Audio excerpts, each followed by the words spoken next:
Bonjour, welcome to this edition of DURKO's Notebook for the 2024 Monaco Grand Prix. Don't worry about pulling up a pew or sitting back to relax. Remain standing, folks, because we're not going to be here for long. Anyway, better get on with the show.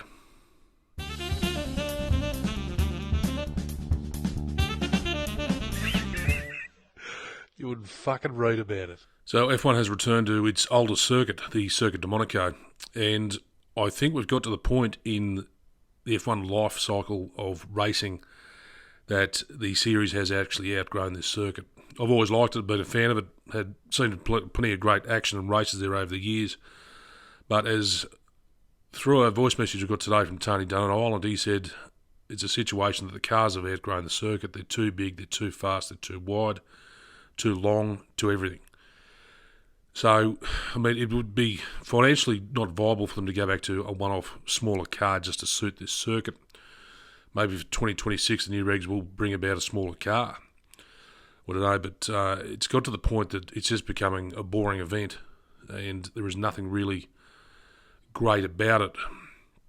One solution could, of course, be based on the F2 qualifying session where they split it into two rounds and half the team do the first session and the other driver or the other car in that team does the second one. And that could be an option which could work for F1 if it's going to spice things up a bit and extend the qualifying overall out to 2 hours. So it'd be interesting to see if F1 do try that as a format for next year. Now the race itself, I should say, of course, was an absolute snooze fest. Nothing exciting except for the first lap, where I was originally of the thought that K-Mag was at fault for going into a space that there was nothing left.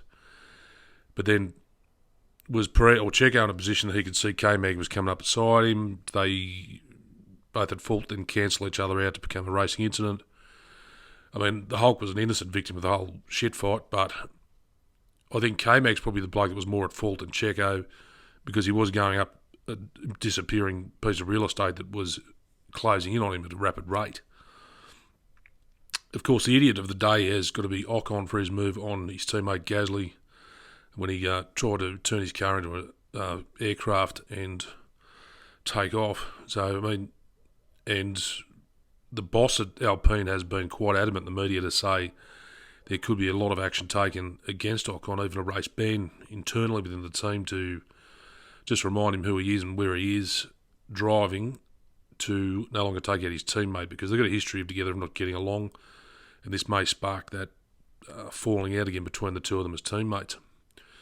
So Ocon is on notice. I mean, they could put Jack Doohan in for one race at Canada and see how he goes, just to sideline Ocon as a punishment within the Alpine team.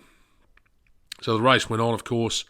It wasn't just a complete procession, a truly train of cars going around in a clockwise direction through the streets of the Principality, and we must say finally it's well done to Leclerc for the win on his home turf, and that was about it. So, yeah, nothing exciting to really talk about. It was a bit of a fizzer, or a complete fizzer of a weekend, I've got to say. So I'm looking forward to Canada in 2 weeks. It's a circuit I love, and it's always a great race at Canada. Never seen a bad one there.